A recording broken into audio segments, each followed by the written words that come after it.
yo también. Y digo, ¿y tú sabes hacer las cortinas de tu despacho? Y dije, no, hombre, eso no, y tal. Digo, pues mira, yo tengo aquí la máquina de coser. Cuando se van los clientes me pongo a hacer las cortinas del despacho. ¿Soy más lista que tú o no? Y yo les... ¿Por qué? Porque siempre he defendido que las habilidades es libertad. Y que cuando te dicen eso, oh, yo es que soy un inútil para eso, soy un inútil para hacer las camas, soy un inútil para tal, pues yo, si eres un inútil para vivir, vete por ahí a ser inútil, porque vamos, yo espero que seas más útil para estas cosas. Pero es verdad que se establecía ya una relación distinta, unas que amamos la vida y que amamos las cosas que tenemos y las que tenemos que hacer, y otros que aman la profesión y que viven para la profesión. Y la profesión no tiene objeto si no vale para servir a los demás. Por eso yo no voy a dar una lección de leyes, porque para eso no estamos. Pero sí os quiero decir que ayer oía no sé quién que decía, es que no hacemos nada o no sé cuánto y no cambian y todo está fatal. Y yo quería decir, va más paradito, porque hemos hecho muchas cosas. Lo que pasa es que hay que hacer muchas más. Y además para eso tenemos que tener una idea del feminismo, no como este feminismo que nos quieren meter ahora, sino como un feminismo que ahora unas quieren llamarlo clásica y otras modernas. Yo no sé, yo soy tan clásica que me identifico con las mujeres de la Revolución Francesa, que tuvieron que pasar por el cadalso antes que por el Parlamento, que tuvieron que estar luchando porque fue la Declaración de Derechos de los Ciudadanos, pero no de las ciudadanas, tuvieron que luchar 2 años más para que se hiciera la Declaración de Derechos de las Ciudadanas. Por eso, desde aquellas que lucharon por lo mínimo, que era conseguir la ciudadana, a las que en Inglaterra lucharon por el sufragio, a las que después se quitaron los miriñaques y los sombreros, a las que en la República dieron todo por transformar la educación y la cultura. Todo eso han sido las que estaban, por eso nosotros estamos, y las jóvenes que veo aquí o que vi ayer, o serán las que estén, porque esto es una carrera de relevo. Nos dan el pañuelo cuando tomas conciencia y tú cambias lo que te toca aquí, el trozo que te toca, pero luego tiene otro trozo que lo tienen que hacer la siguiente. Pero entre todas sumamos la evolución y la transformación del mundo de las mujeres. Y eso lo quiero destacar porque, claro, lo mismo que he dicho, lo del permiso de mi marido, significaba que yo no podía ir a un juicio, que no tenía cuenta corriente, que él administraba los hijos, que era el administrador de los bienes gananciales exclusivamente él, todas estas cosas que eran las leyes que teníamos y que a nosotros lo primero que tuvimos que hacer es quitarnos las de en medio. ¿Por qué? Porque además de afectar a nosotros, afectaba a todas las mujeres. Por lo tanto, el trozo que nos tocó vivir era cambiar las leyes para adaptarlas a una nueva forma de ver la vida, la igualdad de las mujeres y los hombres. Nosotras nos hemos acostumbrado mucho más fácilmente a la igualdad porque nos habían educado para la sumisión. Pero los hombres no se ajustan tanto a la igualdad. ¿Por qué? Porque a ellos lo habían educado para ser superior. Entonces el encuentro muchas veces es difícil porque o hay mucho paternalismo o hay una falta de conciencia de desigualdad en ello, cuando es tan desigual que te hayan hecho un machito prepotente a que nos hayan hecho una tonta sin información. Por lo tanto, todos tenemos que evolucionar. Yo creo que hemos sido más conscientes las mujeres de esa evolución y que ellos han tenido que ir evolucionando porque ya no podían mantener su propio papel frente a mujeres que no aceptábamos el nuestro. Entonces rompía el equilibrio. Si nacías tú para obedecer y otro para mandar, en el momento que tú ya lo obedeces, o por mucho que mande el otro, ya sea hermana de Dios, entonces se rompe y hay que hacer que el equilibrio surja de otra manera, que es en la igualdad. Y la igualdad no es para ser la identidad, porque parece que nosotros queremos ser como ellos. Yo bastante desgracia tienen ellos como para aspirar a ser como ellos. Es decir, que yo nunca he aspirado, yo he aspirado a que sea un mundo diferente para ellos y para nosotras. Un mundo de igualdad, un mundo mejor y un mundo en el que nos realicemos con nuestras posibilidades, nuestras características, nuestras tonterías o no tonterías. Y eso significa que no tengamos un modelo de referencia, que los modelos de referencia los vamos creando nosotras y lo tenemos cuando damos la vuelta a la República y nos acordamos de esas mujeres, cuando nos vamos viendo mujeres que han escrito en América, o como veíamos la Betty Frida con los Sarah Hay cuando nos enseñaba lo que era el orgasmo, o cuando la de Los Ángeles nos enseñaban con el espéculo cómo nos teníamos que ver, cómo éramos por dentro, porque ni nos lo contaban, ni lo sabíamos, ni sabíamos por dónde se encajaban las cosas. Todo lo hemos tenido que ir aprendiendo, porque no nos querían enseñar. La enseñanza era, al contrario, mantener unos valores. No nos cambiaban los valores en la enseñanza, pero sin embargo los aprendíamos en la vida, y esa libertad ha hecho que coincidiéramos todas en ir caminando hacia un modelo de mujer. Por eso creo que siempre es una carrera lo del feminismo. Unas veces, dice, a todos nos ponen 100 metros delante, pero a uno le ponen 100 metros lisos y a otras nos ponen 100 metros vallas. Y claro, llegamos a 100 metros, pero el que va de liso va como un pasillo militar, y las que vamos en valla, pues llegamos a 100 metros, pero reventar. Por lo tanto, lo primero que tengo que decir es que los obstáculos en la vida no han sido los mismos para unas que para otras. ¿Por qué? O para unos y para otras. ¿Por qué? Porque nosotros hemos tenido que ir contracorriente y otros han tenido que oponerse a la corriente el que se ha opuesto a su propia corriente. Por eso me parece un éxito el cambio de mentalidad en las mujeres. Que eso no quiere decir que tengamos tantas dependencias metidas dentro. Unas son el amor, otras la tendencia a los cuidados, otras la posesión de los hijos, que por mucho que queramos compartir, que por supuesto es muy difícil, pero que también nos la apropiamos y tenemos todos los valores metidos dentro. Algunos los logramos quitar con facilidad porque son más castigos, y otros nos cuesta que nos lo quiten, como estamos viendo hoy con lo de las custodias compartidas.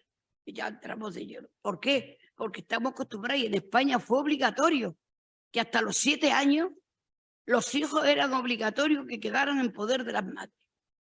Y era por ley. No teníamos ni que mover un dedo, porque las que se lo quería quitar tenía que remover la tierra para decir que yo no lo quiero tener hasta los 7, que yo ya lo tenía hasta los 3 y estoy harta de niños que se lo den un poco al padre. Pues eso ya era una mala madre, era tal, y al final era una obligación legal. Por eso cuando hemos podido elegir ya hemos sabido lo que es poder ser madre libremente y lo que es ser una madre adjudicada, porque eso cambia el tipo de relación hasta con los propios hijos. ¿Y cómo hemos ido luchando? Pues a través de las leyes, porque lo que no está en la ley está en la represión. Entonces, cuando hay leyes positivas, si ya me quitan el permiso el marido, pues ya es que no tienes nada que decir, porque es que podía decidir hasta decirte que no heredara de tus padres, porque le tiene manía a los padres y que por lo tanto no acepte la herencia de tus padres. Y tú te tenías que aguantar, aunque eran tus padres y eran tus cosas, pero él, por fastidiar, no te dejaba. Eran cosas totalmente inhumanas y fuera de otro mundo, pero lo hemos vivido, y lo hemos vivido hasta el año 75, hasta que unos meses antes de la muerte de Franco. ¿Y qué eran los malos tratos entonces? Los malos tratos no existían. Aquí solo existían las faltas leves, las faltas, y la falta era lo mismo que te pegaras con un señor que tenía un choque de automóviles y te ponías muy chulito y te pegabas con él, 2 tortas, o no llegaba ni a acercarle, pero luego no te veía hasta el juicio, si había juicio al cabo de meses. Pero claro, el que vivías con uno y te pegaba una paliza, pues claro, a la noche siguiente seguía durmiendo con él. Y después de una paliza, pues ya que se ha animado, que iba a la comisaría, ibas tú a denunciar y te decían, anda, que como se entere que estás aquí te va a dar otra. Y entonces, claro, tú salías corriendo de la comisaría o te decía, pues no, yo quiero denunciar. Y llegabas al juez y te decía, a ver, prueba. Y dice, hombre, pues mi madre que estaba allí, mis hijos que saben cómo... Esos no valen, que son familia, porque entonces no podían actuar los familiares como testigos.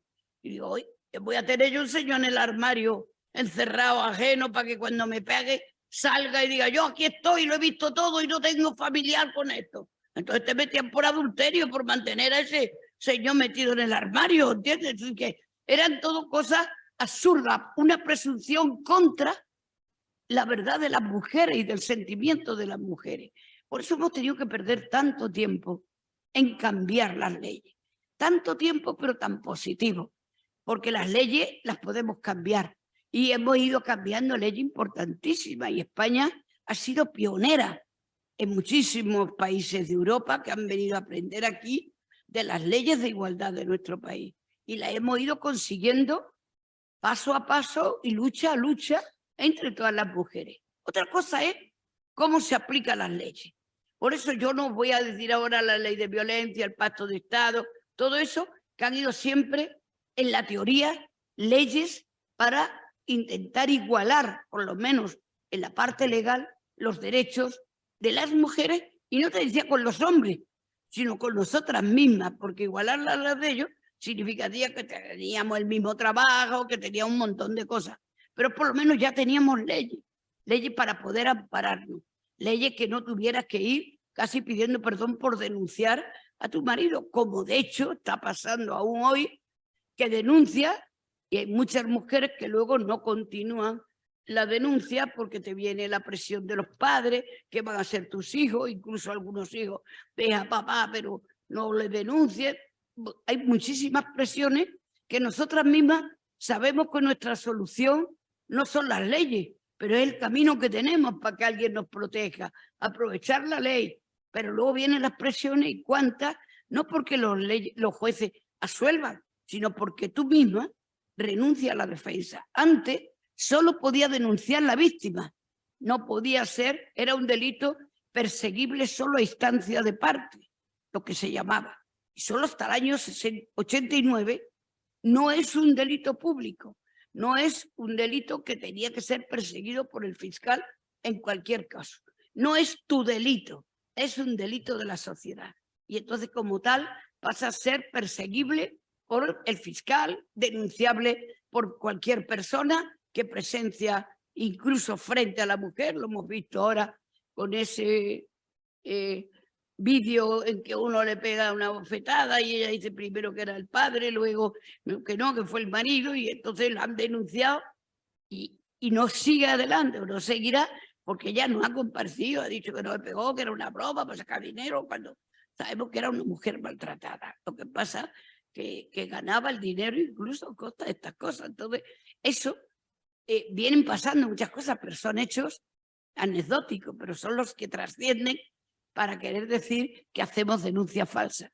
Mira, denuncias falsas ya se ha dicho que aquí hay 0,006 de denuncias falsas, que no son denuncias falsas tampoco, son denuncias sin pruebas, porque es que hay muchos que también los absuelven porque no hay una prueba evidente o porque tú incluso no mantienes la acusación y el fiscal, si no la mantienes tú, aunque él tiene la obligación de mantenerla, o si no quiere no la mantiene tampoco, con lo cual, ¿que hay muchos absueltos? Sí. ¿Por qué? Pues porque toda esta indicación significa que tú no puedes, no quieres probar todos esos hechos. Y entonces el fiscal debía hacerlo por ti, pero solo lo hace en alguna ocasión, cuando ve que es una presencia de violencia tremenda y que sin embargo alguien, la propia violencia le impide acusar y ratificar sus denuncias. Pero hay muchísimas soluciones porque las mujeres retiran su denuncia o no se presentan al juicio porque tienen muchísimas presiones. Por eso se quería evitar que fuera la víctima la única que pudiera ser responsable. Y en el año 89 se cambia la ley y se hace un delito perseguible de oficio. En vez de privado, un delito público. Y otra de las cosas que ahora luego veo las consecuencias, pues fue el cambio también en el 89, porque en el 89 cambia en gran parte muchas de las políticas, porque era cuando ya ha salido el PSOE en el gobierno, y yo quiero destacar aquí, aunque esté ahora muy malita y no pueda vernos, la labor de Carlota Bustelo, porque Carlota fue la primera mujer que desde el instituto, y yo estuve en ese instituto con ella en el año 83, pues feminizó la estadística. ¿Qué significa feminizar la estadística? Que supiéramos qué pasa con las mujeres. Porque la policía hacía 400 y pico homicidios. No decían si era hombre, mujer, niño, perro, nada. Homicidios. Y entonces dijimos, a ver, ¿cuántos son hombres? ¿Cuántas son mujeres? ¿Quién mata a los hombres? ¿Quién mata a las mujeres? Y entonces, claro, salía que las mujeres, en el 80% de las que morían a manos de sus parejas o exparejas. No eran de las que se pelean en la calle y le han dado una puñalada, que alguna habría, pero se observa esto, es como en el paro. 18% de paro. Y dice, bueno, sí, y dice, paro de hombre, y baja al 15%, paro de mujer, y sube al 25%.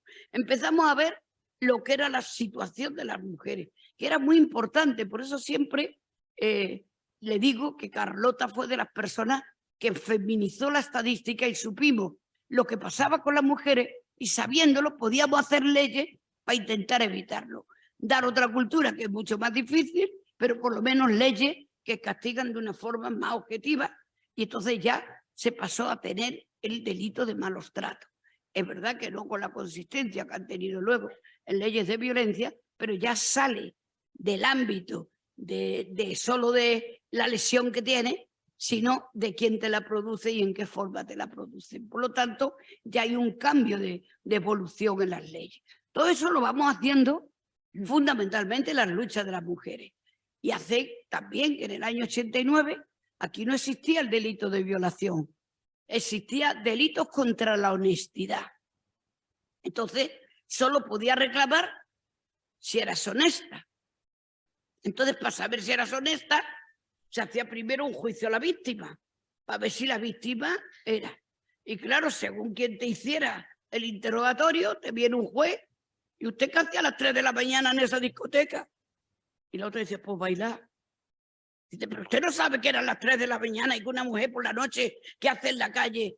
Y entonces, pues todavía tenías que tener vergüenza porque se te había ocurrido ir a bailar a una discoteca y con eso ya tenías merecido porque ya no eras honesta, no estaba en casa a las 10 o a las, como decía yo a Manuel Serrat, pero todas esas cosas pues, era el contexto de la honestidad, no de la violencia ni de la agresión, sino en primer lugar la honestidad. Por eso todavía veis cómo se mira antes la víctima todavía como un reflejo condicionado, porque ya a partir del año 89 se transforma en un delito contra la libertad sexual. Que pensar en ese Código Penal. Yo el día que veo que aparece delito contra la libertad sexual, cuando es un código cerrado, antiguo, puramente represor, y ver la palabra libertad sexual allí, yo me hice fotocopia. Es como cuando en Madrid lograron cambiar la calle Hermano García Nobleja y la llamaron calle de la Institución Libre de Enseñanza. Y mi centro de especialidades de la Seguridad Social estaba allí. Y yo iba, que me vieran que tenía la espalda hecha polvo, y veo Institución Libre de Enseñanza. Quiere creeros que se me quitó los dolores y todo. Solo pensar que esa calle ya se llamaba así, luego la han quitado otra vez, son 2 matones de Falange, los hermanos García Nobleja, pero como estamos en este juego, otra vez me han venido los dolores de espalda, ¿sabes? Entonces, pero eran esos triunfos que teníamos de ir recuperando una historia que ha costado mucho recuperarla. Por eso cuando decía alguien, tenemos que poner en valor lo que hemos hecho, porque siempre estamos hablando de lo que nos queda por hacer, pero lo que nos queda por hacer es cada vez menos si vamos haciendo lo que tenemos que hacer cada vez. Y yo creo que hemos dado un avance en la conciencia de mujer, en la conciencia de la sociedad, y ahora nos falta la conciencia de los jueces, que es de lo que yo también me gustaría hablar.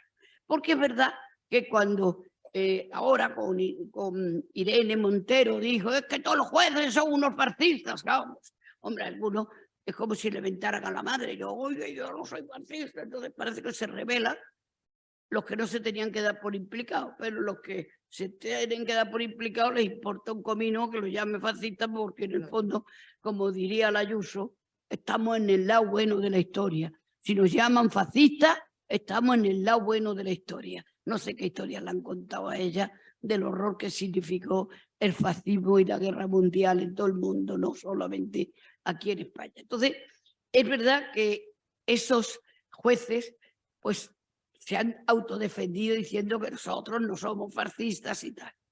Pero yo diría que a los jueces primero se les da una formación puramente literal. Ellos se han dicho, precisamente con motivo del juicio a Baltasar Garzón, cuando empieza a investigar las víctimas del franquismo, en una querella que pusieron las víctimas impresionante, entonces él intenta levantar, investigar esto. Y le abren todos los procesos a él por prevaricación, por los cursos en Nueva York, que ya se le habían abierto 4 veces, nunca le habían hecho nada, pero a él le absolvieron de aquello, aunque luego le pusieron por escuchar a la Gürtel en las comunicaciones y tal. Entonces le pusieron por ahí un delito de prevaricación, que ahora ha ganado en el Tribunal de Naciones Unidas, en el Comité de Derechos Humanos de Naciones Unidas, que todavía está esperando que alguien le diga, él ha pedido reingresar porque está en edad de reingresar. Eso, han pasado ya más de un año y todavía está esperando que le digan algo, porque les han obligado a reintegrarle y además indemnizarle. Pero claro, meter ahí, pues con Garzón, ganaron, digamos, los que eran los envidiosos de que se pudiera levantar. Y cuando se murió otra vez la tapia de la desmemoria, pues cuando el Supremo declaró que esos delitos estaban prescritos, que no se podían investigar y que no eran delitos de lesa humanidad y nada de esto, y ahí evitó que se pudieran investigar, porque se declaró que la justicia de Franco era la directamente heredada de la justicia republicana y que por lo tanto su dignidad venía de la misma dignidad que había venido los de la República, que por cierto los represaliaron, todos estos de ahora represaliaron a todos los que eran los de republicanos. Yo he tenido fiscales que los he ido a ver a la cárcel años y que no han salido hasta muchísimos años después de estar en prisión. Pero eso fue el trámite para legalizar la validez y digamos, la legitimidad de los jueces del franquismo. Pero claro, son gente que están educados en unas oposiciones, que están 4 años metidos allí estudiando cosas que no las van a aplicar en su vida, pero las estudian, el interdicto de retener, el tal. Entonces estudian muchas figuras jurídicas, pero donde no hay una inquietud personal. Porque tú puedes no tener un interdicto de obra nueva, porque no haya una obra nueva en tu vida, pero ¿quién no tiene un divorcio? ¿Quién no tiene un desahucio? El que es arrendador, el juez que es arrendador, y le viene un inquilino que no paga, o le fulmina, porque él dice esto, a ver si me va a pasar a mí con los míos, por lo tanto, juzga por sus sentimientos y no por los derechos de los demás. ¿Y quién no ha tenido en estos asuntos personales que nos afectan a nosotras? Las relaciones hombre-mujer, las relaciones matrimoniales, las relaciones de prepotencia, la sexualidad malentendida. ¿Quién no ha tenido como juez? Y yo he visto magistradas muy ilustres y notarios casados muy ilustres con ellas, que se han pegado y que les han pegado unas palizas porque no es una idea de cultura de dinero, no es de clase social, es de mujer y hombre, en donde estén. Y es verdad que esto es lo... Entonces, los jueces no pueden aplicar un concepto que les es ajeno a su propia formación. ¿Por qué? Porque ahora se ha conseguido que se les tenga que dar en la formación de jueces, se les está dando programas de violencia, pero esto ha sido hace muy poco tiempo. Bueno, ya cuando empezó desde el 2004, pues se intentó que en la formación de los jueces vaya ello. Y incluso los que cuando se crean los juzgados de violencia, no se pueden inventar unos jueces o juezas que sepan toda la violencia. Muchos vienen porque están en Madrid, porque están en las capitales, y así salen de los pueblos y se vienen para las capitales, y la formación que les daba, 1 hora online para hacer las jueces de familia. Ahora se ha convertido que haya un programa y que tengan que educarse más, como las fuerzas de orden público, porque si no estaban educados para lo contrario. Por lo tanto, cuando hablamos de los jueces, tenemos que hablar de los hombres y de las mujeres, porque hay mujeres juezas que también son. ¿Por qué? Porque están educadas todas en lo mismo. Todas nos han educado en el patriarcado, a ellos y a nosotros. A ellos los han educado pues para ser patriarcas y a los otros va a estar sometida a los patriarcas. Entonces aunque se han educado lo mismo, muchas mujeres también mantienen los privilegios o las represiones que su educación les ha dado. Pero no son capaces, por mucho que estudien, de quitarse sus propias ataduras para poder decir yo tengo mi propia cultura.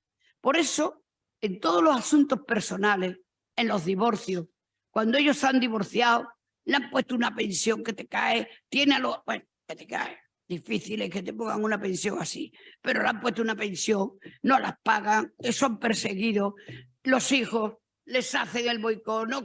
¿Entiende? Encuentran que le han hecho polvo su vida cuando antes se le hacía él polvo a todos los demás. Y eso lo tiene ahí guardadito. Y cuando viene una, pues imaginar, ahora le han abierto un expediente al juez que condenó a Juana Rivas, porque claro, la ha perseguido a muerte como si fuera su vida. Es decir, ¿cómo me va a hacer esto? Me va a quitar los hijos, aunque era un maltratador, aunque ya están las leyes que impiden dar a los maltratadores la custodia de los hijos. Tal, y encima casi denuncia al gobierno por querer darle un indulto y le dice que no la indulte. Y se ha puesto y ahora le han abierto un expediente, pero después de intentar hacerte la vida imposible con su ley, pero te la está haciendo con su mentalidad. Por eso no podemos decir si son todos fachas o no, pero que algunos no saben distinguir la aplicación de la justicia de la implantación de su justicia. Y su justicia nunca es la nuestra, porque si no aplicaría la justicia global para lo que está hecho. Los que quieren aplicar su justicia es que nos quieren quitar derechos o que nos quieren sancionar por esos derechos o que nos quieren. Por eso no está mal decir que hay jueces, no fachas, da igual, machistas, son más tal, porque ellos ni saben ya lo mejor lo que era el fascismo, pero sí saben perfectamente lo que es un comportamiento machista y sabiendo que lo hacen porque ellos mandan. Y él encima que tiene la ley en la mano y que te tienes que aguantar con lo que te digan, le puedes recurrir, pero para que te acepten el recurso, pues nos encontramos que son hoy un riesgo para la igualdad y para las mujeres y los derechos de las mujeres. Por eso tenemos que tener claro que no como colectivo global de jueces, sino como personas que no saben diferenciar lo que es la ley de lo que es su propia situación, pues eso es donde se causa el mayor perjuicio a las mujeres. Porque hacemos leyes muy progresivas, pero si alguien no admite esas leyes, tiene el poder de la justicia que él mismo imparte para hacerlo de una manera que nos cueste mucho más hacer la exigencia de nuestros derechos. La tienes que hacer con recursos y si los ganas, y además te encuentras que hay también, incluso dentro de abogados y abogadas, pues gente que lo que quieren es ganar un pleito a costa del otro y el otro se transforma que más que una expareja es un enemigo. Entonces aplicar valores de ganar un juicio o no en unas personas que están dilucidando cómo separan una relación que han tenido junta con los hijos, con todo, con los bienes, pues te encuentras que es muy difícil meterlo dentro de la lucha de la propia abogacía por ganar los pleitos. Yo siempre digo, y además me he caracterizado muchas veces, porque más vale un mal arreglo a un buen pleito. Porque el mal arreglo lo hacemos nosotras y nosotros. Y un pleito nos lo decide otro. Totalmente. Y en general puede tener peor arreglo, que es lo que decimos en la custodia compartida. Si unos padres deciden que sus hijos estén una semana con uno y uno con otro, adelante, porque ellos saben lo que cada uno le puede dar a los hijos.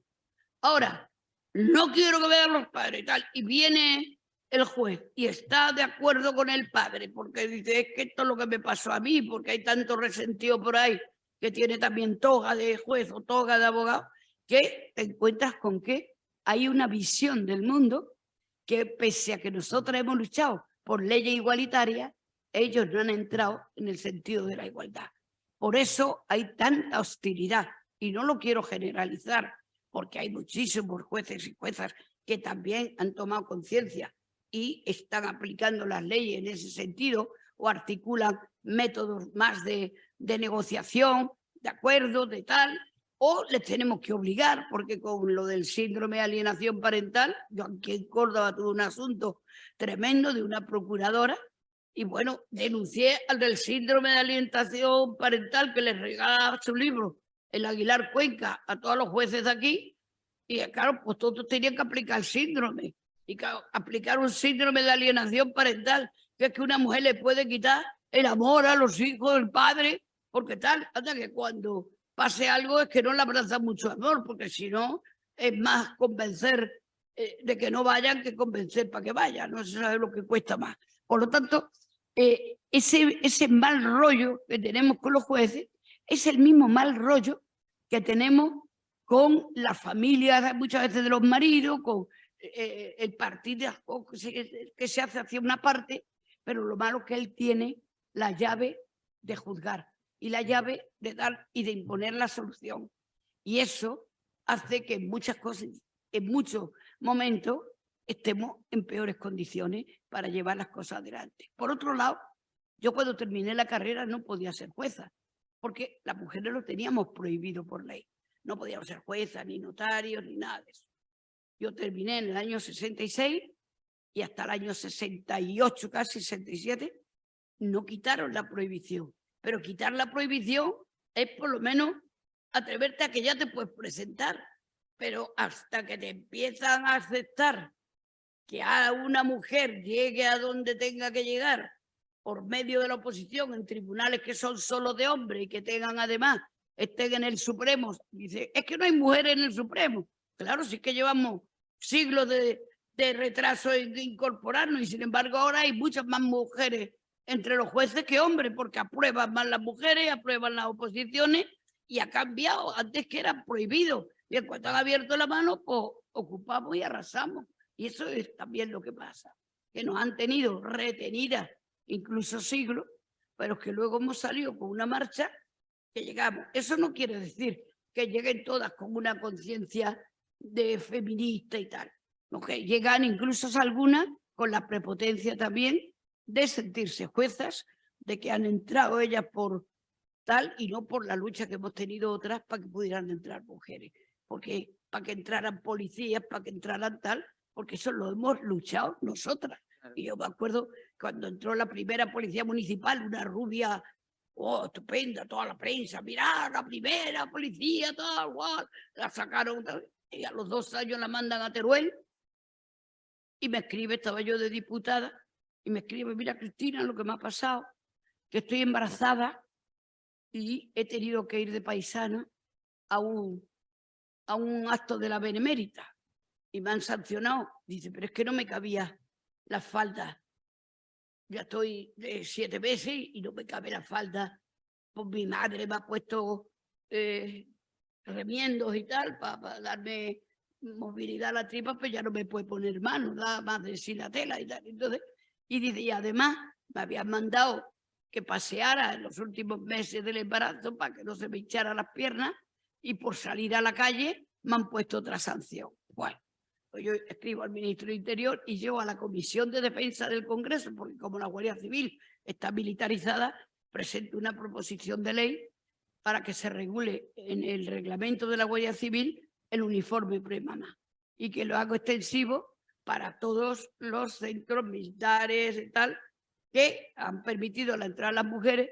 Y entonces llego, está próxima a la guerra del Golfo y todo, pero Cristina, ¿qué nos trae aquí a la Comisión de Defensa? Que parece que está por la altura y ahí tienen todos los materiales rotos, porque como no han tenido guerra que llevarse a la cara, tienen los tanques ahí en Zaragoza oxidados, que ahora le están quitando con el oxidol, le están quitando para mandarlo a Ucrania, es decir, que estamos y tal, pero es tan importante lo de los militares que claro, las mujeres no podían entrar allí de cualquier manera. Entonces yo defiendo, digo, ahora lo voy a defender, digo, es que vosotros nos hacéis Guardia Civil y creéis que por entrar en la Guardia Civil nos sale un tricornio de repente un día durmiendo o nos sale el bigote porque tal. Digo, y es que aunque nos hagáis Guardia Civil, somos mujeres y tenemos derecho a estar en la Guardia Civil, pero también tenemos derecho a que se lo intente con mujeres. Y entonces todos se quedaron así, es verdad, tal. Y es que estáis acostumbrados a ocupar todo, que nos dejáis entrar, pero no os dais cuenta que las que entran somos mujeres con otras características, con otro pensamiento, con otra sociología y con otro físico y que no valía y tal. Bueno, no admitieron entonces la proposición de ley, pero luego a los 2 años ya creo que Armani incluso diseñó los modelos de premamá en el ejército y en las policías para que pudieran hacer. Entonces, todas esas cosas, pues hemos tenido que ir abriendo los caminos así, que no se les ocurría. Darnos derechos era darnos sus derechos, no los nuestros. Y hemos tenido que feminizar hasta los derechos, exigir que sean derechos para nosotras, no derechos para una teoría de tal. Y eso lo tenemos que poner en válido. Y cuando, incluso ayer se lo decía yo a Sole, digo, que cuando decía de la desobediencia civil, digo, pero si nosotras somos desobedientes casi desde que nacemos, ¿entiendes? Que es que estamos desobedeciendo todo lo que nos han enseñado, lo que nos han enseñado a las monjas, a los padres, o tenemos la suerte de que los padres no sean, lo que nos han enseñado las leyes, lo que nos han enseñado los jueces. Todo eso es una lucha que tiene esos dobles caracteres. Una, tener los derechos y otra, enseñar a aplicarlos con visión feminista, visión de género de las leyes que se aplican, porque no tienen los mismos efectos. Es más, en la pandemia, como todas las vacunas se prueban mayoritariamente en hombres, pues no se sabía muy bien los efectos de las propias vacunas en las mujeres, que ha afectado en la menstruación, todo un montón de cosas han afectado esas mismas vacunas, porque no se tiene. Por eso cuando ahora se habla que no hay sexo, no hay tal, pues el sexo biológico determina unas condiciones físicas. Y que no se puede evitar, porque es que nos perjudicaría. Otra cosa es el sexo sociológico y tal, que cada uno se puede enterar, hacer lo que quiera y vestirse de marimorena si le da la gana, ¿entiendes? Pero el sexo biológico tiene que estar ahí. Luego yo me hizo un forense, un informe precisamente en una demanda de cambio de sexo, que yo he llevado varias y de gente conocida, porque las hemos apoyado siempre a todos los que perseguían por una opción sexual diferente. Hemos defendido a los gays, hemos luchado toda la vida por los gays y ahora los gays se han convertido en un poder económico, algunos, en un poderío que te cae. Son unos misóginos que te caen, que tienen a toda la potencia. No. Y no se lo puede. Y casi no lo puedes decir porque parece que es que te está oponiendo a la libertad de uno que le gusta ser mujer, que ya tiene que decir por qué le gusta, porque si no, a lo mejor le gusta por lo peor que pueden hacer las mujeres. Pero bueno, en cualquier caso es verdad, pero que lo que no puede es ignorar. Y cuando se quiere ignorar eso, en el fondo lo que se está diciendo es que a uno los persigan, no por ser hombres, porque no lo han perseguido por ser hombres, sino en todo caso para no querer comportarse como un hombre, por la opción sexual o servicial que han tenido. Pero eso es distinto a que a una mujer, por el hecho de nacer mujer, nos quitan derechos, nos tratan de otra manera, nos quitan en otro sentido, y entonces estamos hablando de sentidos distintos, de la misma lucha por intentar que nadie sea perseguido por la opción de libertad que tenga, pero no que seamos perseguidas siempre por la opción de nacimiento que hemos tenido. Entonces tenemos que separar las cosas. Yo tuve un informe de un forense que decía que hay un sexo biológico, que es el sexo con el que nace. Algunos no se desarrolla, que se llaman hermafroditas, que no se les ha desarrollado ni un sexo femenino ni masculino, y pueden optar por el sexo, porque hay pocos casos, pero hay. Claro. Y otros que sí eligen el sexo que quieren ser. Hay un sexo biológico, un sexo social, un sexo elegido, que no tiene por qué intentar cambiar las cosas, sino abrir la sociedad que cada uno pueda manifestarse. Pero claro, que ahora te diga que viene un señor que era el 38 en la escala de natación de hombres aquí y se presenta a la natación de mujeres y funde los retos de mujeres, porque claro, son distintos por la coyuntura física que tenemos. Para ser bomberos no tenemos las mismas pruebas los hombres y las mujeres. Están adaptadas a la potencialidad física que necesitamos para hacer el trabajo, ¿no? Entonces, todo eso pues se olvida de repente y te dicen, aquí estamos, nosotros marcamos el camino, y no, señor, el camino lo marcamos en el mundo en el que nacemos, en el sexo en que vivimos y en la represión que tenemos. Tú te puedes quitar la represión, te puedes quitar tal, pero nosotros lo que nos estamos quitando no es una represión, una persecución. Y hemos tenido una historia de lucha para acabar con la persecución de ser mujer, la negativa de derechos, la negativa a la obligación de estudiar, a la oportunidad de cosas, del trabajo, de todas las cosas. Y eso no lo tienen que luchar ellos, que también algunos, porque su opción sexual, pues a lo mejor les supone no encontrar trabajo porque quieren ser mujer y son trans, y entonces también hay una represión que nosotros apoyamos, que no exista esa represión, pero ahí tenemos que tener cuidado en que no se crean que su represión es la misma que tenemos las mujeres, que las mujeres la tenemos de nacimiento por el hecho de ser mujer. Y luego además, si se te ocurre querer ser lesbiana, pues tiene otra represión y otra tal, pero las mismas tenemos todas por el hecho de ser mujer. Por eso cuando hablamos de que se borre la historia no se puede borrar. La historia se puede ignorar, pero no se borra. La historia está ahí para repetirla, para mejorarla, para vencerla, porque hay veces que hay que vencer la historia cuando la historia es un elemento negativo. Por eso, hoy creo que se ha polarizado el que algunas profesiones, y yo lo digo igual con la prostitución, ahora parece que es un derecho, hoy yo puedo vender mi cuerpo como me dé la gana y tal, ¿vale?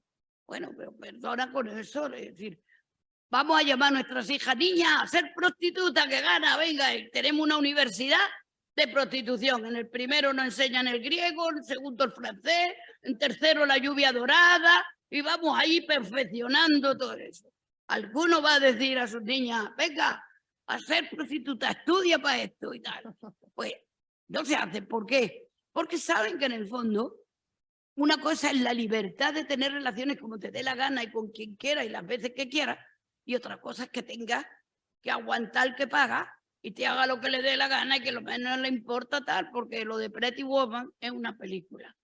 Pero la prostitución, el 89%, por no decir más, son trata y son mujeres traídas de otros países. Hoy, prostitutas españolas son las que quedan de Madame de Alterne en los puticlubs, en los clubs de Alterne, en todas esas cosas hay mujeres, pero ya con una cierta, pero mujeres prostituidas, hay algunas, sobre todo más mayores, pero ya no son españolas, vienen ahora la mayoría de Nigeria, de Latinoamérica o de tal. Son mujeres en trata y además con todos los peligros que tiene toda esa trata. Por lo tanto, cuando dice, es el oficio más antiguo, digo, sí, porque es la esclavitud más antigua, pero los esclavos se liberaron.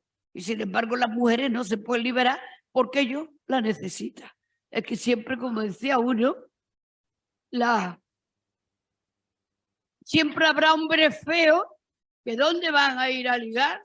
Y digo, pues ya no le miréis tanto la cara, porque ahí no miran la cara tampoco, miran lo que tienen y a veces ni lo ven, porque no se les ve mucho, pero bueno, no vamos a entrar en calificar. Pero es verdad que la explotación, si tiene algo, hoy en la prostitución, es casi un aire de venganza, porque tú tratas, pero que en el fondo la tratas porque puedes pagar. Y él me dice, no, es que esto no me lo hace mi mujer. Digo, ¿y tú se lo has enseñado?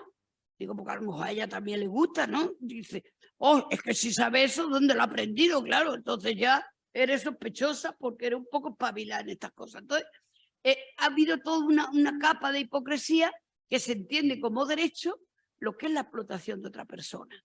Y eso hace que muchas leyes tengan siempre desfiguradas. Vengan desfiguradas aquí, como desde que en Francia regularizaron la penalización del putero y sancionan al putero, no a la prostituta, pues aquí no han sancionado a nadie. Entonces todos los de la Junquera, todos esos se vienen a España. Y España es el primer país de Europa consumidor de prostitución. Es decir, que eso significa que por un lado la evolución de las mujeres ha descubierto también otra forma de sexualidad y ellos que no se tenían que preocupar mucho de esa forma de sexualidad porque de vez en cuando iban de putas y ahí pues dice aquí pago yo y hago lo que yo quiero. Entonces, ¿qué está pasando? Que ahora la gente joven con eso de que no se le enseñen de sexualidad, que no haya tal lecciones de esto, están aprendiendo en la pornografía. Y la pornografía es agresión.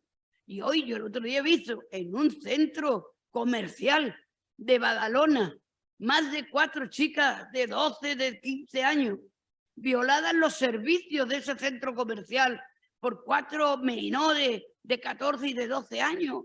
Bueno, ¿a dónde vamos? Y es que ellos a los 8 años están aprendiendo en la pornografía en internet, porque salta, a lo mejor los padres le ponen el pin ese de controlar, pero es que ven una cosa y les sale un anuncio de pornografía, como nos sale a nosotros cualquier cosa, no de pornografía, porque no andamos por los canales, o la que quiera andar, que ande, pero si estamos sometidas a todas unas tensiones de mala influencia, de malas noticias, de mala información, y ellos se están formando. Yo vi una entrevista de Jordi Évole, lo digo porque todo esto que está pasando en la sociedad es lo que los jueces también ven. Y cuando dice, pues el mismo caso este del diputado que es mediador, ¿a dónde los llevan? A los que quieren comprar. A cenar y de putas. Tú imagínate que la gran convicción que tiene es llevarlos de putas. Pues eso significa que hay algo en la cabeza que no está funcionando bien. ¿Entiendes? Porque no lo pueden comprar un bolso de Loewe, que parece que muchas se corrompen con un bolso de Loewe. A mí la verdad que cuando me han regalado uno, me han parecido tan hortera que yo me lo he cambiado siempre por unos de colgar. Pero bueno, en cualquier caso, hay mujeres que viven también de eso. Y toda esa filosofía, pues no es ajena a la justicia. Y que lo mismo que nosotros vemos a los jueces cuando nos enfrentamos con un caso, y vemos que como lo enfocamos nosotros y esperamos la respuesta del juez, no es la respuesta que esperamos. Sin embargo, es la respuesta consecuencia de todo un pensamiento que hay en la sociedad.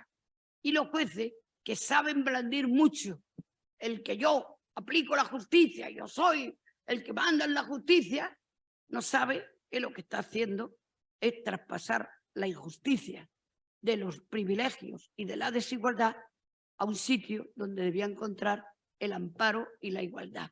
Y por eso nos hace tanto daño la actuación de la justicia y vemos que nuestra primera reacción tiene que ir contra los jueces cuando nuestra primera reacción ha ido a conseguir las leyes en que podamos exigir esos derechos. Por lo tanto, de verdad, queda mucho por hacer y queda mucho por que hagan ellos. Porque yo, por invitarlos aquí, me voy a sentir más contenta, aunque haga alguno, si se lo pasaría mejor aquí que en otros rollos que van a escuchar por ahí. Pero hay más miedo a venir aquí, yo voy a ir con las mujeres, tal.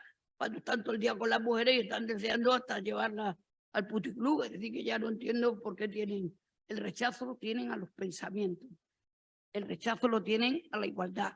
El rechazo a no saber dar respuesta. Y por eso yo no me preocupo porque no vengan, sino me preocupo de que no sepan. Y si no saben, pues hay menos posibilidad de cambio.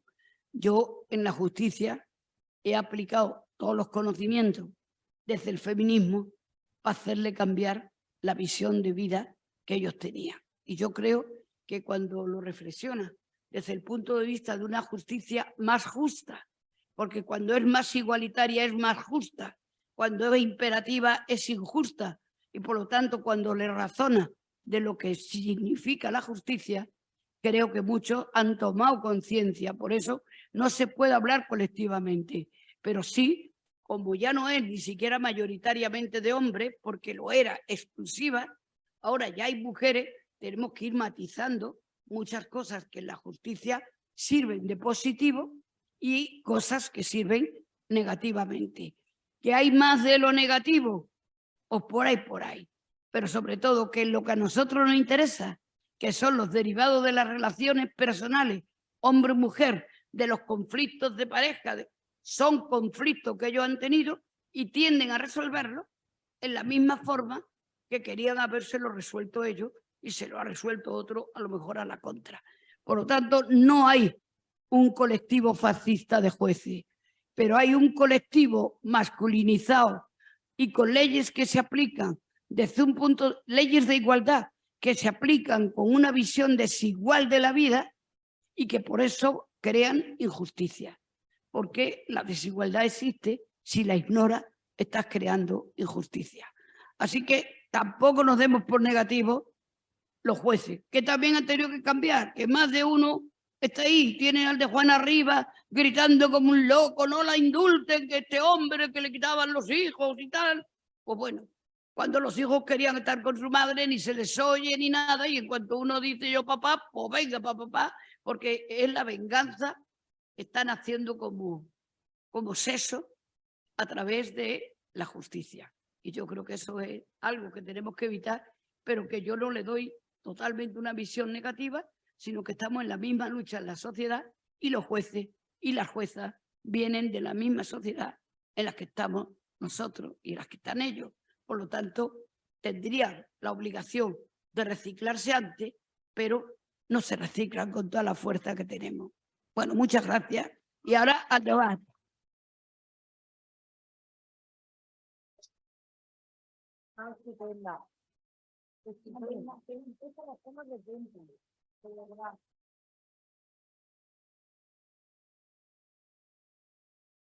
Venga ya, vamos al debate.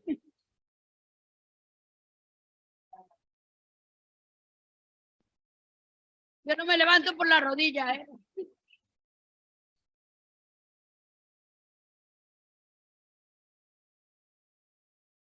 Qué bien. Qué bien. Qué alegría a las que estáis al otro lado de la pantalla, pues la sala nuevamente del Rectorado de Córdoba se pone en pie para aplaudir a la gran Cristina Almeida. A mí ha habido un momento, se lo he dicho, digo, Cristina, se me han puesto los pelos de punta en algunos momentos de su charla, ¿no? No solo con el arte se emociona una, también se emociona con el pensamiento y eso se consigue pues cuando se habla desde la razón, con todo el corazón y con toda la experiencia. Así que muchas gracias, Cristina Almeida. A vosotras. Siempre disfrutamos de ti.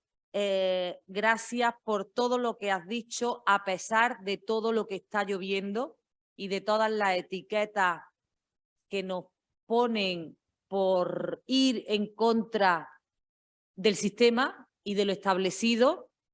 Pero si yo lo asumo por la trayectoria feminista que he tenido a lo largo de mi vida, tú me imagino que cuentas con ello, con que el feminismo se rechaza, se etiqueta y se cuestiona, y que cuanto más se cuestiona, más tenemos que alzar la voz nosotras. Vamos a abrir un turno de debate para que podáis intervenir, preguntar o comentar lo que queráis.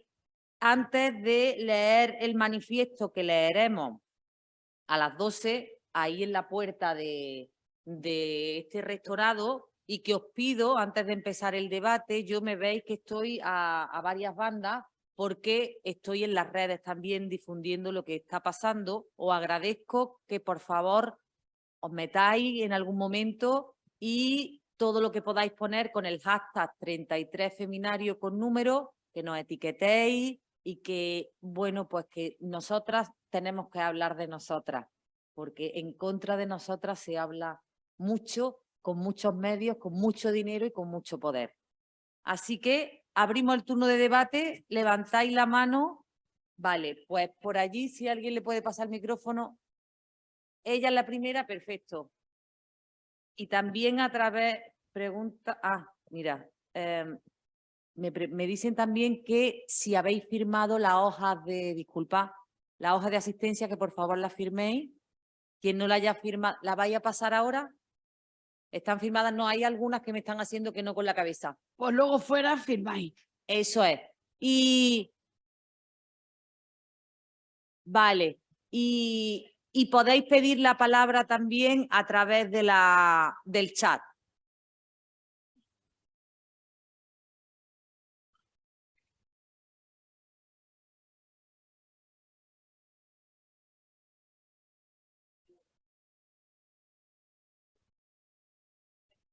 Vale.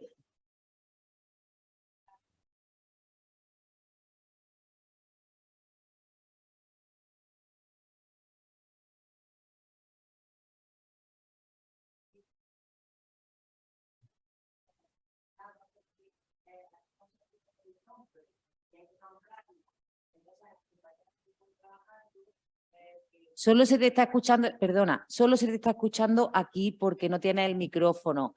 Entonces, no te están escuchando por internet. Si te parece, la lectura del manifiesto que tenemos, decir también que vamos a intentar con Pedro que se grabe para que las compañeras que están a través de la pantalla sean partícipes de lo que vamos a hacer fuera.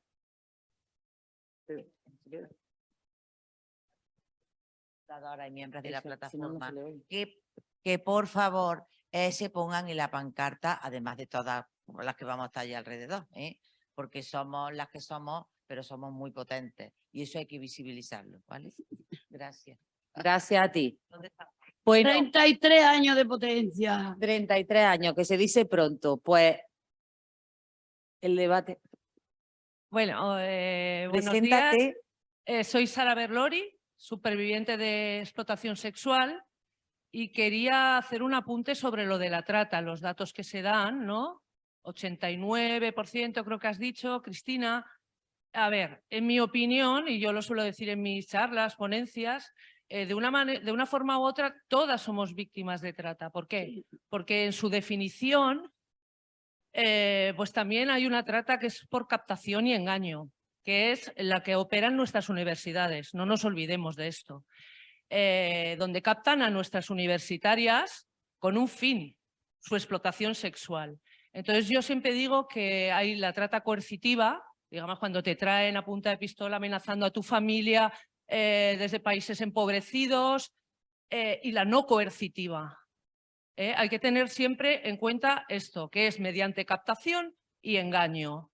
Y con lo cual todas somos, de una forma u otra. Ya sé que algunas son mucho más bestias, o sea, soy consciente de esto, pero no nos olvidemos de la captación mediante engaño, porque lo que te van a contar en las universidades no es lo que luego vas a vivir dentro de 4 paredes con un putero, ¿vale? O sea que eso quería dejarlo claro, y están además captando a chicas, ya están con el producto nacional, ¿vale? Nuestras universitarias. Nada, eso.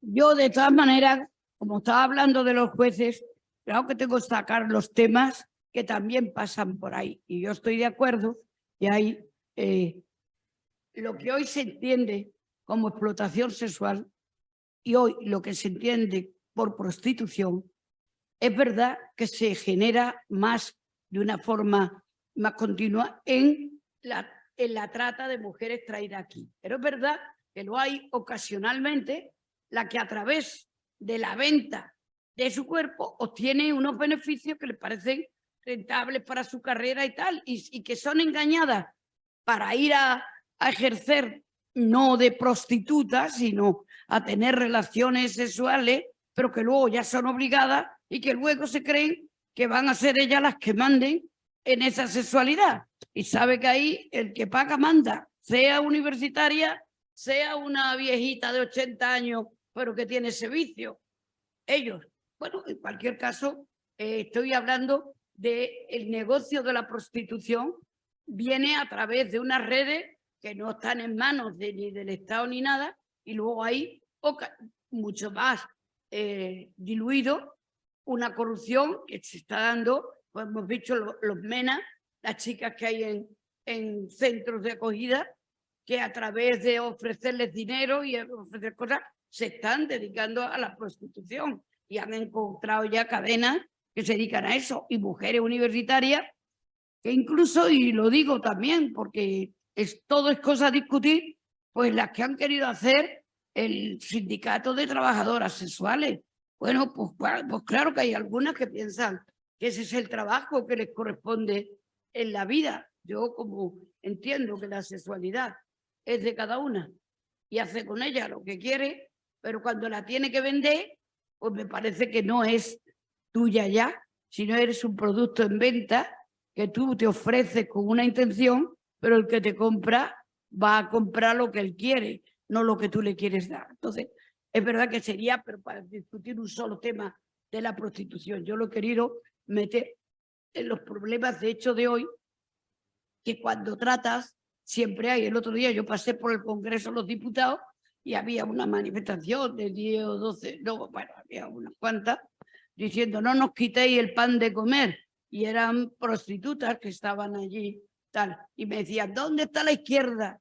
Y yo les dije, ¿dónde ha estado siempre? Claro. No les contesté ni nada, porque yo no le voy a quitar a nadie el pan de comer, pero tampoco me pueden decir que vamos a hacer una carrera hoy de prostitución, porque creo que no es lo que las mujeres aspiran, aunque ocasional o de una forma permanente muchas han tenido, porque es más fácil comprar el cuerpo que comprar la inteligencia. Y entonces la inteligencia no se compra y los cuerpos se pueden comprar. Claro que sí. Cristina, si te parece, bueno, me parece que lo que estás diciendo, no sé qué pasaría en el mundo si los niños, por ejemplo, que en África son esclavos para recoger el coltan, para hacer estas pantallas que tenemos, o que están en los vertederos en Brasil con 4 o con 5 años, dijéramos que, bueno, no les podemos quitar el pan, que sigan ahí siendo esclavos porque son el sustento de su familia. No se puede legalizar la esclavitud y yo creo que eso está claro. Ni la explotación de la infancia. Ni la explotación de la ¿Y qué infancia, cosa? ni de las mujeres. O sea, Claro. bueno, si os parece, vamos a, Cristina, recogemos todos los turnos de palabra que hay y luego respondes. Y presentaros, por favor, y decide dónde venís, porque Sara, te queremos agradecer que estés aquí desde Bilbao. Hay compañeras, como dije ayer, desde muchos puntos del país y bienvenida a este seminario. Hola, me llamo Antonia, soy trabajadora social y vengo de Málaga. Muchísimas gracias, Cristina, me encanta escucharte, o sea, ha sido muy nutritivo. Y te quería preguntar como duda, es que en ningún foro se suele tratar esto, por lo menos yo no lo he oído. Hablamos mucho de víctimas, pero toda víctima corre el riesgo de convertirse en verduga. ¿Se ha tratado eso en algún lugar?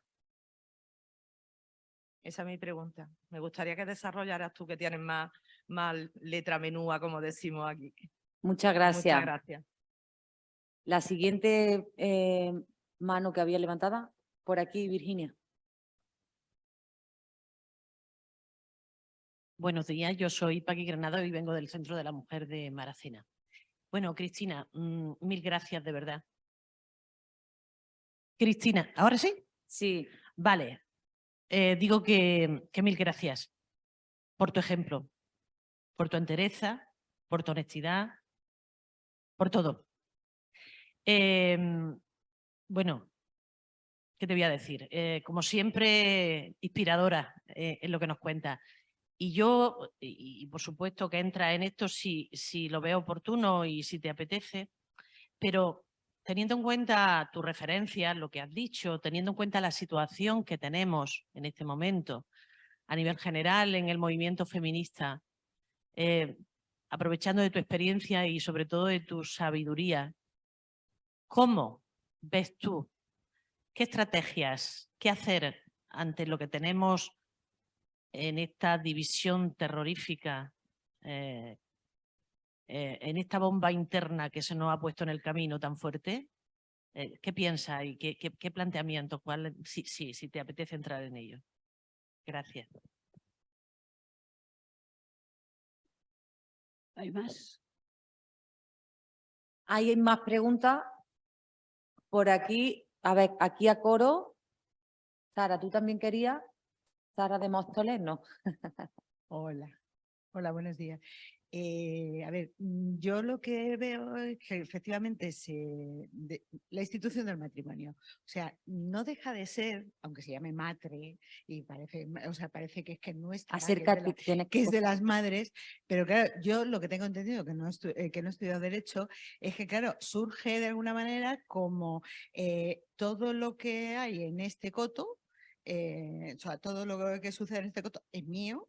la cosa patrimonial, y los hijos y las hijas. Entonces, claro, yo veo que las leyes cambian, pero la institución es la misma.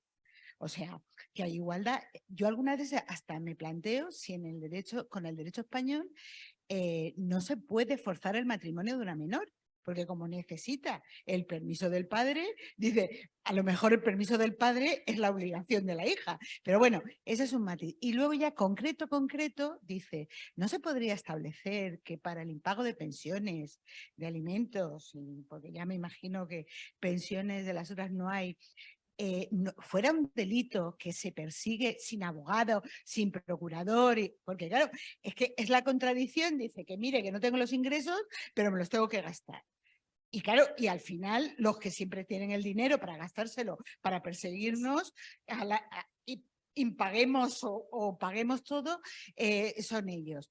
Y luego otra cuestión, tampoco costaría tanto, igual, no lo sé, eso de los cambios, dice, establecer cuánto vale, qué precio tiene, pues igual que te dicen que te indemnizan de un brazo, de medio brazo y de tal, dice, bueno, pues un hijo, 2 hijos en esta franja de vivienda, o sea, de tal manera que frenarle de alguna manera el consentimiento, porque claro, porque los jueces en este caso sí que siempre funciona con la ley del embudo.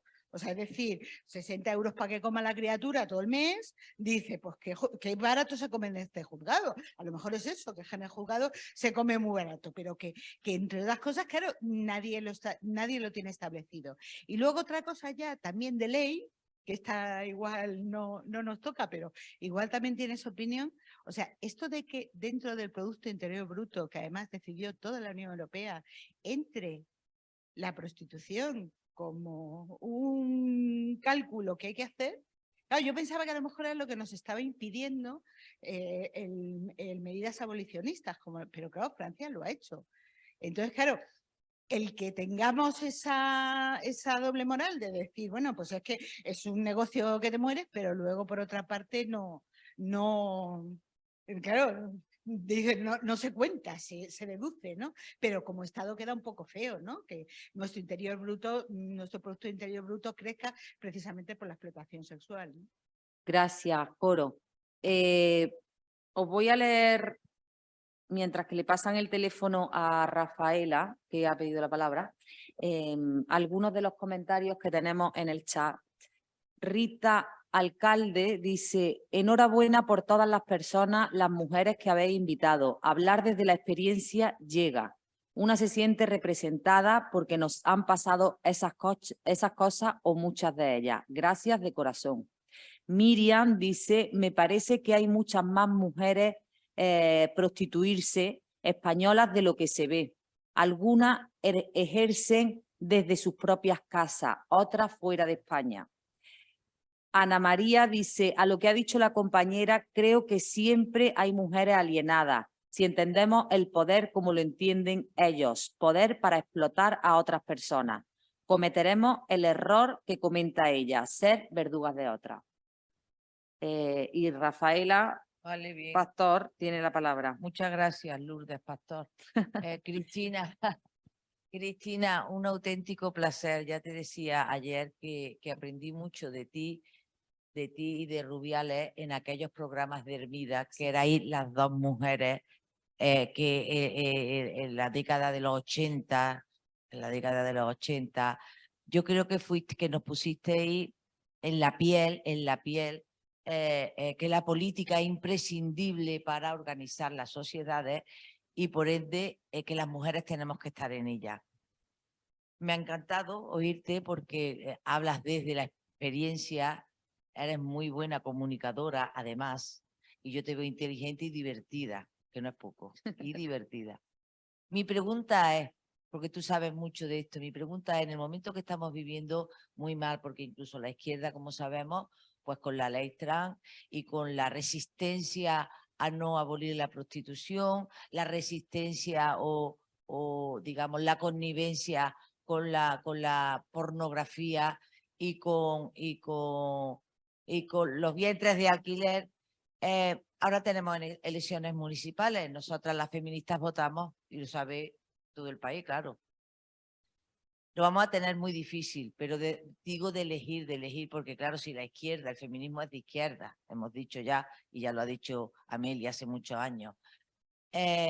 Si la izquierda está no sabemos por dónde, o sea, no coincide con la ideología feminista, claro, nosotras no queremos votar a la derecha, eso está claro, ¿no? O sea, que tenemos una derecha que nos va a meter en las casas, que nos va a prohibir abortar, que nos va a prohibir, la paridad va a desaparecer, los colegios quieren que paramos, que seamos muchas madres, que lo van a premiar eso, o sea, un poco volver al franquismo en este país.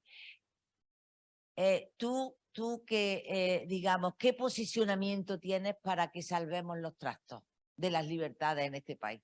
Por lo menos los trastos. Gracias. Pues yo le paso la palabra a Cristina para que cierre la mesa. Bueno, aunque yo... Había una más, perdón, mira, le damos la palabra. Muchas gracias. Bueno, es la última, parece ser. Quería preguntarte, ¿qué opinas si a la igualdad y a la inclusión añadimos la convivencia? La convivencia absolutamente entre todos, ignorando credos, ideologías, etcétera. Hombre, yo creo que eso tiene que estar incorporado en la propia democracia. Si nosotros estamos para convivir y no estamos para decir convivo solo con los que me gustan o con los que piensan, no. Es verdad que está muy polarizada la sociedad, pero porque está perdiendo la democracia. Pero la democracia en sí es un ámbito de libertad, empieza por el final, porque ya lo he puesto así, es un ámbito de libertad y de convivencia. Y luego de ahí habrá proyectos ideológicos que puedan ir más deprisa, más para adelante, más para atrás, pero si el respeto mínimo de convivencia, no puede haber democracia. Entonces, igual que sin igualdad tampoco hay democracia. Es verdad que estamos muchos años y siglos sin igualdad, pero hemos ido avanzando precisamente para que la democracia fuera cada vez más rica, porque eso es una parte fundamental. La democracia como sistema político no tiene objetos si no sabe recoger que es una convivencia donde todo el mundo tiene derecho a realizarse, tiene que tener las mismas oportunidades y tiene que tener las cosas mínimas para tener una vida digna en todos los niveles. Por eso yo siento que la convivencia es el estatuto de la democracia. Pero eso no quiere decir que no haya cada vez más intransigencia, menos convivencia, mucho más polarizada, pero es que esos son partes de los hechos que quieren hacer muchos de esta sociedad, polarizarla y dividirla. Por lo tanto, yo estoy contigo que la convivencia es la esencia de la democracia. Y luego la lucha, las ideas son parte del derecho individual a pensar de una manera, ofertarlo a la sociedad y según la sociedad vote, pues, porque claro, luego dicen qué malos políticos tenemos, qué tal. Yo siempre quiero deciros que a los políticos los eligen los ciudadanos y que el voto que se mete en la urna es el que saca luego a las personas que salen. Por lo tanto, no nos vayamos a eludir, todos nos eludimos. Hoy, ¿cómo podía estar este tío? Pues mira, porque le han votado tantas manos como las tuyas, como las otras, como tal. Por lo tanto, la complicidad en la política no es que sean los políticos. Los políticos son los que tú has puesto para que te representen para lo que quieras o porque están mentidos, lo que quieras, pero están ahí por eso. Entonces, una de las partes importantes es que cuando estamos en momentos de lío, cada uno tiende a retirarse la montaña, porque decimos cuántas mujeres hay o que no tienen esa conciencia feminista, o que la tienen otra, o que están en otro rollo, pero ¿y cuántos hombres? ¿Y por qué no nos planteamos tanto cuando vamos a votar, por ejemplo, a los hombres que hay en un partido? Y sin embargo, cuestionamos mucho más a las mujeres que van por otro lado. ¿Por qué? Pues porque a nosotros nos interesa fundamentalmente que tengan nuestras reivindicaciones latentes y se lo exigimos más a las mujeres. Hay muchos hombres hoy también con conciencia feminista que han trabajado para que tengamos estas leyes también, que no las cuestionan, pero sin embargo hay otros que las cuestionan, que en el fondo no las sienten y que se escapan por donde puedan. Yo creo que cuando estaba hablando de los jueces, lo que quería hacer era una alegoría de que la vida personal de cada uno marca la directriz de su vida hacia todos. El problema es que cada uno podemos intentar imponer nuestras ideas por no respetar la convivencia, por lo que quiera, pero otros que tienen la obligación de impartir justicia no se pueden permitir actuar en injusticia. Y además hacerlo porque son un bloque que se autodefiende. Porque cuando han ido algunos, aquí no había una sentencia por prevaricación hasta que no vino el valdireno aquel que corrompió al fiscal, el narcotraficante que pusieron en libertad por dinero porque le había puesto una peluquería a la querida, un magistrado del Supremo que era del Opus, con hijos, con tal, y que al final pues se vendió por una peluquería y una querida en la calle de Puente la Reina o algo así. Entonces, hemos visto tanta suciedad en cosas de esas que nos preocupa que la justicia, que es un órgano para implantar justicia, pueda tener todas estas dependencias, que es lo que yo he querido expresar. Pero las leyes, que es otro capítulo, también tienen contradicciones.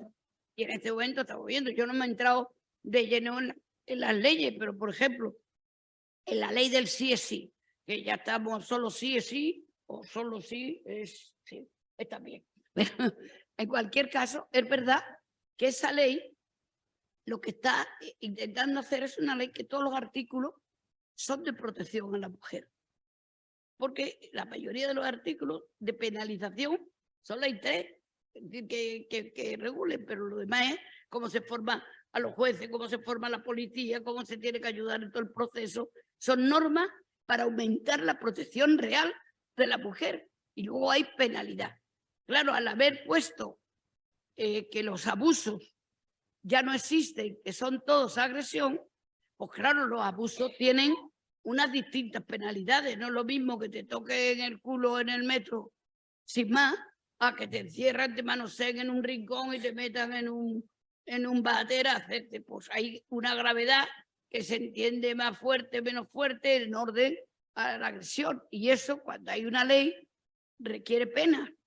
Y es verdad que incluso, pero no se ha explicado por nadie, esa ley también quería rebajar alguna pena. Porque yo estoy contraria a que la violación tenga más pena que el homicidio.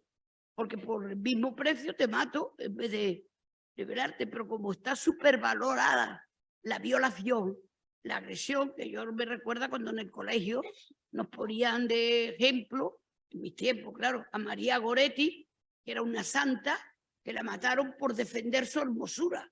Su hermosura era su vagina. Entonces, para que no la violaran, la mataron. Entonces yo siempre decía, pues lo hermosa que hubiera estado, aunque la vagina que no se ve y sin embargo la vida, mira que se ve, pero ponían que lo mejor de nuestro cuerpo era la pureza y entonces todo lo ponía. Entonces yo partía de la base de que en vez de condenar a 15 años, condenaran a 12, pues era, bueno, 3 años menos, pero es que también es la posibilidad de que no tengas que condenar casi al mismo precio la muerte que la violación y que todo eso. Entonces, hay algo todavía en la sociedad que le parece más grave que morir, pues que te viole.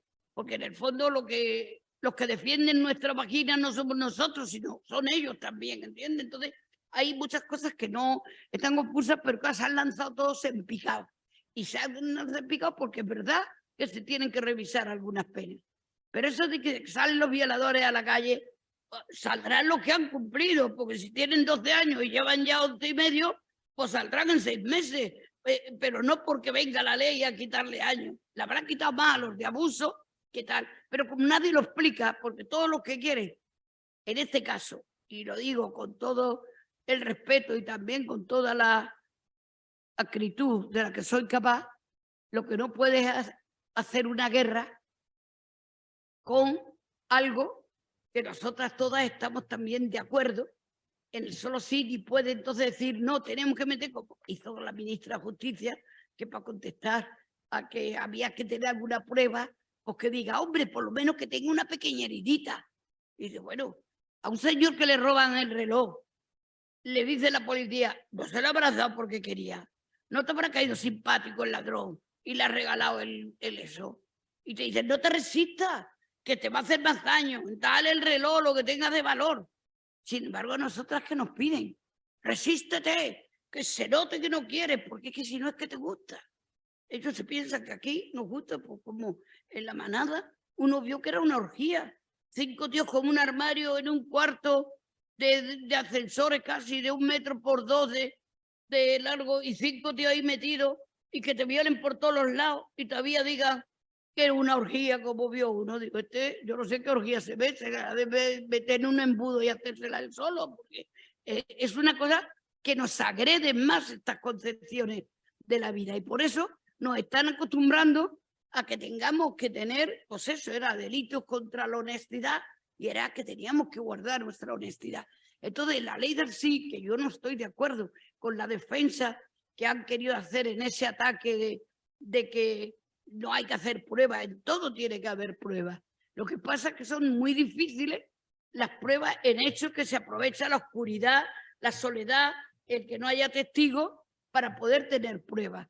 Y que las pruebas solo puedan ser heridas y lesiones, que eso demuestran que es que te han forzado cuando a otros no les dirían nunca que se resistan para que no le hagan daño, a nosotros nos están exigiendo comportamientos que en el fondo nos tienen que hacer, además de víctimas, nos tienen que ser un poco como no consentidoras del hecho en sí mismo, porque piensan que de ese hecho nos puede venir placer. Y nadie nos ha preguntado qué te da a ti placer, desde luego. A mí que me metan 5 tíos allí y tal, hombre, si yo quiero cogerme una orgía, pues bueno, pues ya me busco una cosa suavecita para divertirme y le pongo música de fondo, lo que quiera.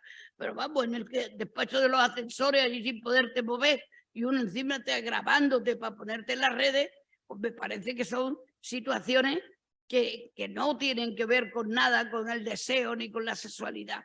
Y sin embargo, pues antes, en esas circunstancias, pues condenan por abuso y no por violación. Pero luego el Supremo le ha metido 15 años a los de la manada, ¿entiendes? No se puede hablar del código de la manada, no. Se puede hablar de la injusticia de las sentencias de la manada, porque leyes hay para condenar de otra manera. Entonces, todo hoy está, digamos, muy embrutecido por una cosa, o no embrutecido, estaba, digamos, muy mezclado con el hecho de que estamos en el primer gobierno de coalición, que además es una coalición, digamos, de la socialdemocracia que antes había, que solo la apoyaban los catalanes, que eran los que marcaban quién era fuerza mayoritaria, pero era entre el PP y entre el PSOE y una ayudita de PNV o de Convergencia y Unión. Esto es el altar que teníamos en este país, ¿no? Entonces, ahora, pues ya hay una coalición, y una coalición hecha desde el desencuentro previo, porque nadie se habían encontrado las fuerzas de la izquierda en un continuo trabajar, y se han puesto a trabajar juntos encima en un gobierno sin haber superado la diferencia de las izquierdas en proyectos y tal. Entonces, eso ha disturbado mucho el que, digamos, incluso las feministas, cuando pensábamos que había feministas que nos gustaban más, yo he venido aquí con Carmen Calvo y con todo eso, pues me gustaban más, y ahora pues han venido otras que piensan que el feminismo clásico casi no tiene que existir y que ya son más modernas porque están incorporando a la vida hechos que están haciendo historia y cuando han sido ocasionalmente opciones de libertad para una pequeña minoría, pero no son los problemas que tienen las mujeres. Entonces se ha producido un corte ahí que encima estaba el poder en manos de las que tenían esa diferenciación de feminismo clásico y feminismo moderno. Y nos han metido a las clásicas de la Revolución Francesa, porque yo soy tan clásica que me siento no Juana de Arco, pero sí Olimpia de Gunge, y que dice, pasamos antes por el cadalso, pero no por los parlamentos, y efectivamente pasaron por el cadalso sin que le reconocieran llegar al Parlamento.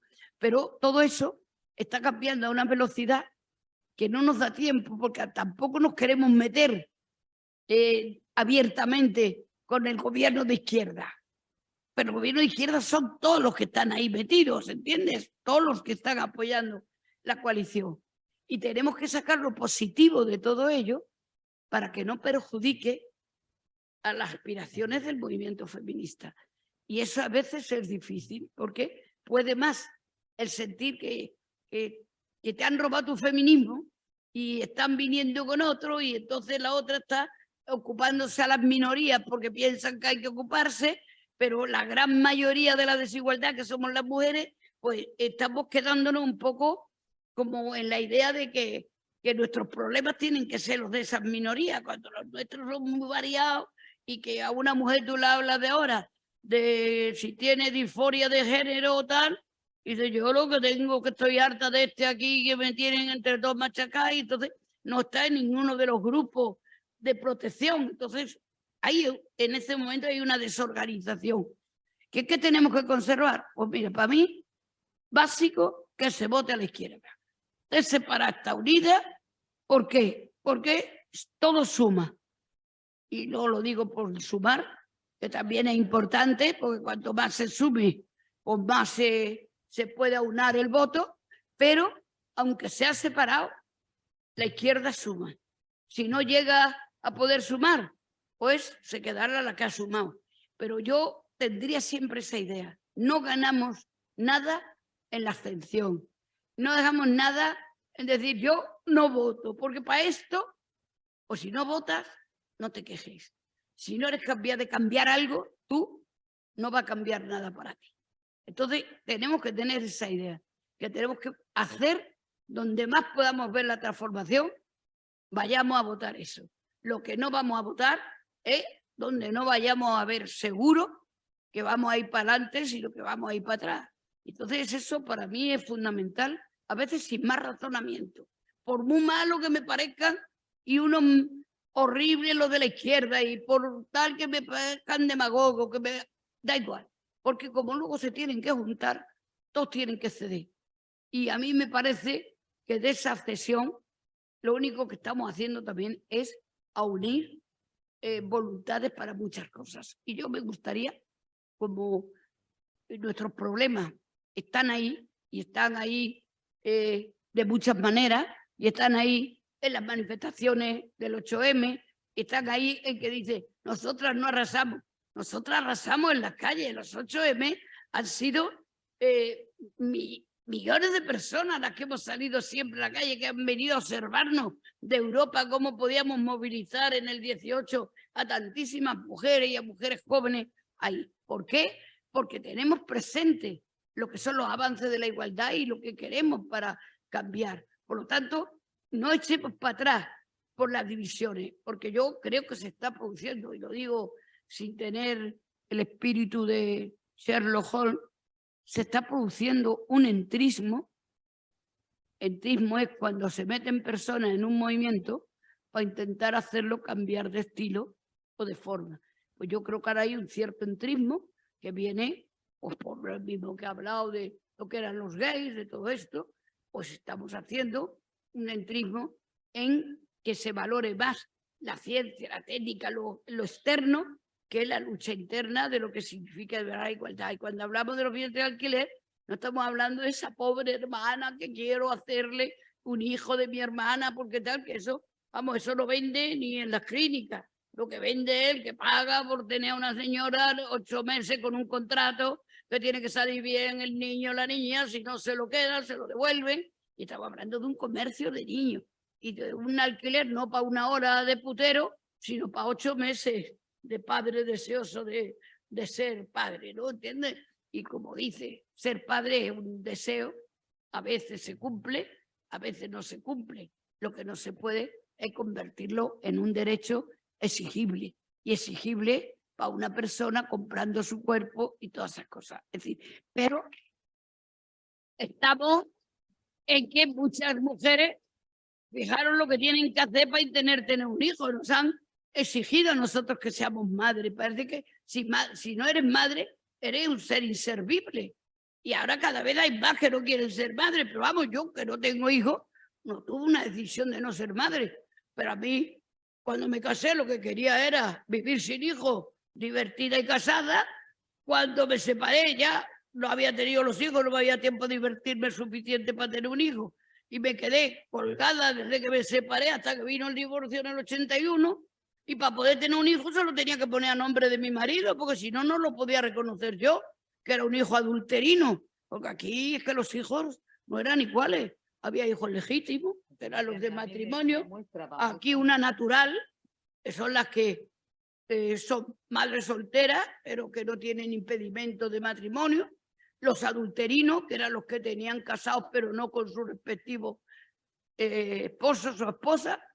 Y los sacrílegos, que eran los que tenían los curas, es decir, que teníamos para todos los gustos. Y hasta el año 81 no se consigue la igualdad de los hijos entre matrimoniales y no matrimoniales. Y ya se quitan todas esas diferencias. Entonces todo eso lo he vivido. Yo no iba a traer un hijo al mundo, que era la que lo decidía sin poderle dar mi apellido. Y llamé a mi exmarido, que no le veía hace 4 años, y digo, oye, me he quedado embarazada y antes de saber si me voy a Londres o no, te digo que te lo tengo que poner a tu nombre para poderle yo poner el mío. Y él, como era buena persona, me dijo, pues claro, me lo pone a mi nombre, no nos vamos a fastidiar la vida. Y bueno, lo tuve, pero luego vino el 1001, del que hace 50 años me dieron un disgusto y tuve un aborto natural. Y luego ya casi fue un desafío. Decía, una mujer sin hijos como un jardín sin flores. Digo, pero yo tengo un césped que te cae, ¿sabes?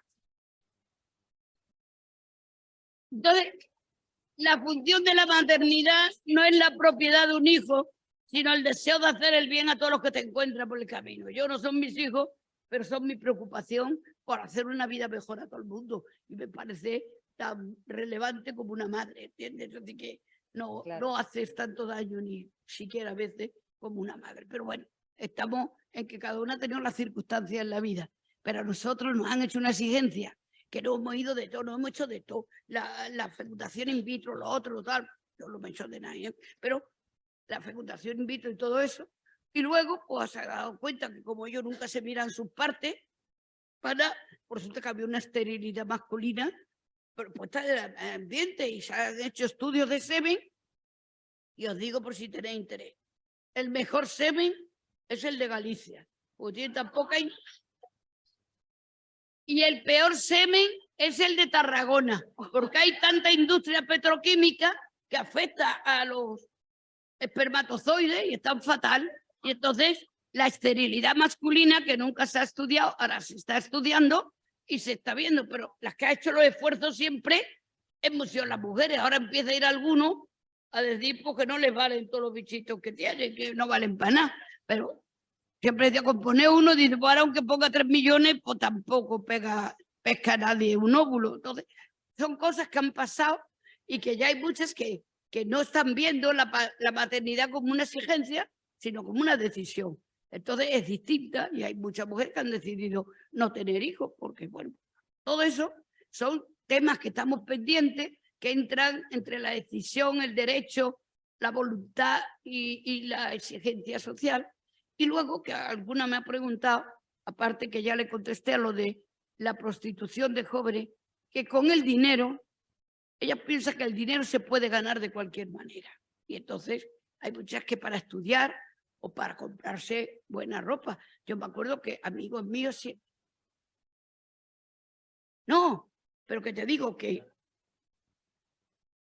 No, lo hacen para tener dinero para todas las cosas, que luego se ven en una red distinta. Pero yo, todos los amigos, cuando le preguntaba, ¿habéis ido de puta? Dice, no, yo he ido con una chica que lo que quería comprarse un bolso de Vuitton. Todos conocen a una que se quería comprar un bolso de Vuitton. Y digo, ¿qué? No sé, no lo he visto yo, pero que... No, pero que te estoy hablando hace muchos años. Digo, qué casualidad que aquí la prostitución que está apagada, vosotros solo conozcáis a la del bolso de Vuitton. Pero era para no reconocer que iban de putas. Claro, bueno, disculpa, como se está creando como un nuevo debate otra vez, evidentemente, Cristina, yo creo que lo que está explicando es eso, ¿no? Como igual que cuando le pregunta a... Yo no conozco a ningún hombre que te diga y he consumido prostitución, sino que todos te dicen, sí, he llegado allí y me he tomado una copa y dices, oye, pues lo mismo, ¿no? Es que todas quieren... Bueno, en cualquier caso, Cristina, como tenemos fuera ahora la lectura del manifiesto y tenemos, porque luego repetimos, tenemos una mesa tenemos a las 12:30